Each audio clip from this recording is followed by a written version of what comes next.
উনি নিজেই দা দিয়া কুপিয়ে তার 25 বছর বয়সী সন্তানকে। একটি মোটরসাইকেলের স্বপ্ন, মাদকের অন্ধকার জগৎ, আর শেষ পর্যন্ত রক্তাক্ত এক রাত। কাঠালিয়ায় বাবার হাতেই নিভে গেল ছেলের জীবন। কাঠালিয়ায় এক মর্মান্তিক পারিবারিক ট্র্যাজেডি নাড়িয়ে দিয়েছে পুরো এলাকাকে। মাদকাসক্ত ছেলেকে হত্যার অভিযোগে থানায় আত্মসমর্পণ করেছেন এক পিতা। যে ঘটনা শুধু একটি মৃত্যুই নয়, ভেঙে দিয়েছে একটি পরিবারের সব স্বপ্ন ও আশার প্রদীপ। জালকাঠির কাঠালিয়া উপজেলার আমুয়া ইউনিয়নের ছনাউটায় ঘটে গেছে এমন এক হৃদয় বিদারক ঘটনা। মাদকাসক্ত ছেলে মেহেদী হাসান মাসুম ওরফে শুভকে কুপিয়ে হত্যার অভিযোগ উঠেছে তার নিজের বাবা বারেক খানের বিরুদ্ধে। ঘটনার পর নিজেই থানায় গিয়ে আত্মসমর্পণ করেন তিনি। এতে পুরো এলাকায় নেমে এসেছে শোকের ছায়া ও তীব্র চাঞ্চল্য। জনৈক মেহেদী হাসান শুভ দীর্ঘদিন যাবৎ মাদকের সাথে জড়িত, মাদক ব্যবসা, মাদক সেবনের সাথে জড়িত। সে বিভিন্ন সময় তার পরিবার সহ আশপাশের লোকজনদের ব্যাপক ভয়ভীতি প্রদর্শন করে এবং মারধর করে, অনেক সময় লোকজনদেরকে দা দিয়ে কুপ দেয়।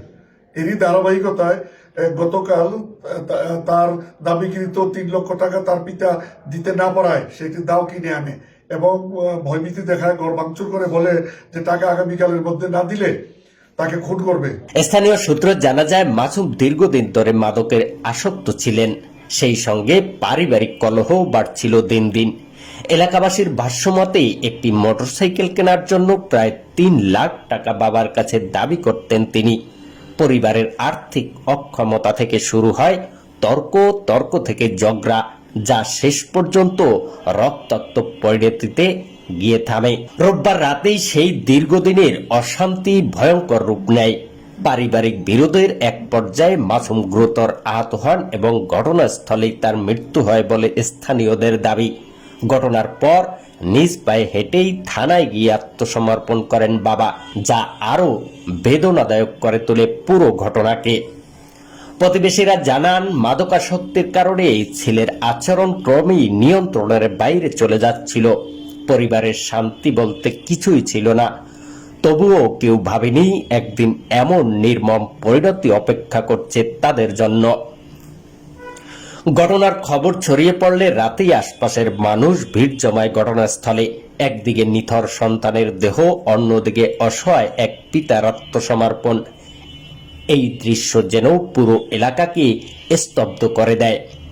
পুলিশ জানিয়েছে, ঘটনাটি গুরুত্ব সহকারে তদন্ত করা হচ্ছে। এটি পরিকল্পিত হত্যা নাকি অনাকাঙ্ক্ষিত পারিবারিক অশান্তির জের। তদন্ত শেষেই জানা যাবে প্রকৃত কারণ। প্রয়োজনীয় আইনগত ব্যবস্থা গ্রহণের প্রস্তুতি চলছে। যেহেতু তার পিতা তার সম্পর্কে আগে থেকে অবগত, নিরাপত্তাহীনতা ভুগতেছিল এবং নিরাপত্তার কথা বিবেচনা করে, তার পরিবারের অন্যান্য সদস্য, স্ত্রী, সন্তানের কথা বিবেচনা করে উনি নিজেই দা দিয়া কুপিয়ে তার 25 বছর বয়সী সন্তানকে হত্যা করে। পুলিশ সংবাদ পেয়ে তাৎক্ষণিকভাবে ঘটনাস্থলে উপস্থিত হয় এবং লোকজনের সহায়তায় উক্ত খুনিকে গ্রেপ্তার করতে সমর্থ হয়। এই সংক্রান্তে নিয়মিত মামলা রুজু করা হয়েছে।